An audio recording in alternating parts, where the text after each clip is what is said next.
भक्तों, आज मैं श्रीमद् भागवत पुराण में भीष्म पितामह द्वारा श्री कृष्ण की स्तुति एवं उनका शरीर का त्याग कैसे किया और किन शब्दों में मर्म स्पर्शी शब्दों से भगवान श्री कृष्ण की प्रार्थना की। भीष्म जी ने चतुर्भुज स्वरूप नारायण का ध्यान अपने हृदय में किया एवं श्री कृष्ण जी की ओर देखकर इस प्रकार स्तुति करने लगे। हे जेतु स्वरूप परब्रह्म, आप भक्तों की इच्छा पर ही अवतार ग्रहण करते हैं। आप जिस प्रकार मेरे सम्मुख बैठे हुए हैं, कृपा कर इसी प्रकार बैठे रहें ताकि प्राणों को छोड़ते समय मेरा ध्यान आपकी ओर बना रहे। आप अनादि हैं और महाप्रलय के पश्चात भी आप रहेंगे। आपकी माया से तीनों लोकों की उत्पत्ति, स्थित एवं प्रलय होती है।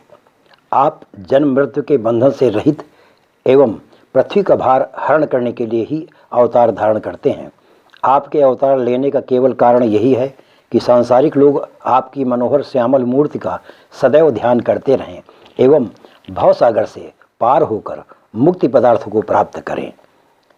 आप इतने भक्त वत्सल हैं कि आपने अर्जुन के रथ का सारथी बनना तक स्वीकार कर लिया। आप भक्त की रक्षा के लिए आगे बैठते थे और अर्जुन को पीछे बैठाते थे।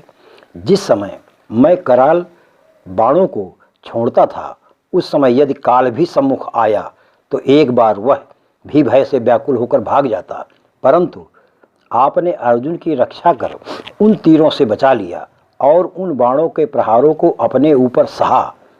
आपके सांवले शरीर पर मेरे बाणों द्वारा उत्पन्न हुए घावों से बहने वाली रक्त की बूंदें मूंगे के समान सुशोभित होती थीं। उस शोभा का वर्णन नहीं हो सकता। आप अर्जुन को पराक्रमहीन न होने के लिए निरंतर उत्साहित करते रहते थे। आपके चंद्र रूपी मुख पर घुंघराले बाल इस प्रकार सुशोभित होते थे जैसे नीलकमल के ऊपर भंवरे मड़रा रहे हों। आपके मुखार बिंदु पर पसीनों को बूंदें ऐसी सुशोभित होती थीं जैसे फूलों के ऊपर ओस की बूंदें झलकती हों। आप उस पसीने को पीताम्बर से पोंछकर घोड़ों की रास पकड़कर अर्जुन के रथ को मेरी ओर दौड़ाते थे।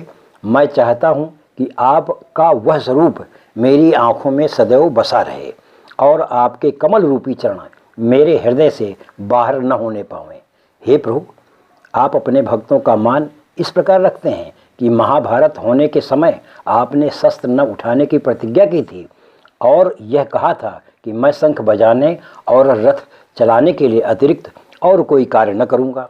इसके विपरीत मैंने यह प्रतिज्ञा की थी कि मैं युद्ध में आपको व्याकुल कर शस्त्र धारण करवा दूंगा। सो आपने भक्त के प्रण की रक्षा के लिए अर्जुन के रथ का पहिया लेकर अपनी प्रतिज्ञा को छोड़ दिया था, क्योंकि आप भली बात जानते थे कि मेरा प्रण चाहे न रहे परंतु भक्त का प्रण अवश्य होना चाहिए।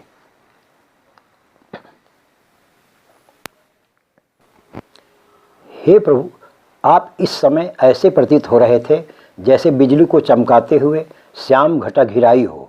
उस समय दौड़ते हुए आपका पीताम्बर पृथ्वी पर गिर पड़ा था। उसका कारण यह था कि आपकी प्रतिज्ञा भंग करते हुए देखकर पृथ्वी ने अपने मन में सोचा कि भगवान ने मेरा भार दूर करने के लिए अवतार लिया है। इस प्रण की भांति कहीं वे उस प्रण को न भी छोड़ बैठे। उस समय आपने पृथ्वी को बंधाने के लिए अपना पीताम्बर गिरा दिया था कि तू किसी प्रकार का भय मत कर। भक्त का मान रखने के लिए मैंने प्रतिज्ञा को छोड़ दिया है, परंतु मेरा भार अवश्य उतारूंगा। जिस समय मैं पांडवों की समस्त सेना का संहार कर देना चाहता था, उस समय आप अनेकों स्वरूप धारण कर मेरे सम्मुख आ जाते थे, जिससे मेरा चित्त डामाडोल हो जाता था। तब मैं चकित होकर ये सोचने लगता था कि प्रभु के इन अनेकों रूपों में कौन सा सत्य है और कौन सी माया का है। फिर आप मुझे व्याकुल देखकर हंसने लगते थे। जब मैं उन बातों का स्मरण करता हूँ तो मुझे बड़ी लज्जा प्रतीत होती है। हे दयालु, आप भक्तों का मनोरथ पूर्ण करने वाले हैं। आपने मृत्युकाल के समीप आ जाने पर यहाँ आकर जो मुझे दर्शन दिया है सो मैं परम धन्य हूँ, क्योंकि जिस समय मनुष्य का काल निकट आ जाता है उस समय सहस्त्रों बिच्छुओं के डंक मारने के समान उसे पीड़ा होती है। बड़े बड़े ऋषि मुनियों का चित्त भी उस समय चलायमान हो जाता है और वे आपका ध्यान नहीं कर पाते हैं। जिस व्यक्ति पर आपकी अत्यंत कृपा होती है वही आपके चरणों का स्मरण कर भवसागर से पार हो जाता है।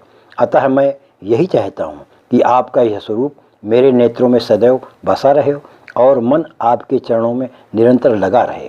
इस प्रकार स्तुति करने के पश्चात भीष्म जी ने ज्योतिष स्वरूप श्री कृष्णचंद्र जी को अपने हृदय में बिठा लिया और ऋषि मुनियों को प्रणाम कर योगाभ्यास से अपना शरीर त्याग कर वैकुंठ धाम को प्राप्त किया।